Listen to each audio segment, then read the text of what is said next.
Toys R Us was purchased for something like $6 billion, and $5.2 billion of that was loans, and only Toys R Us itself was responsible for paying that debt back. And Toys R Us had always been a very fiscally conservative company. They did not have a lot of debt ever.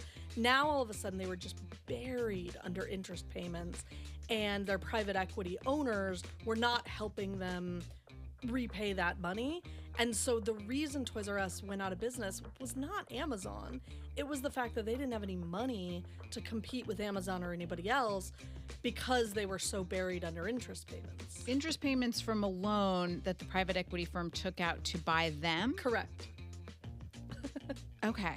So it's kind of like how when if you're an investor flipping houses, you might borrow against the property that you're flipping, right? Yes. It's exactly like that. Toys R Us, yes, it's a big box store, but it was an important part of a lot of communities, tax revenue-wise, little things like sponsoring the local Little League team. Well, it had been built from the ground up. Yeah. So the idea that it was then driven out of business, again, not because of Amazon, but because what was good for the private equity firms in charge was not what was good for Toys R Us.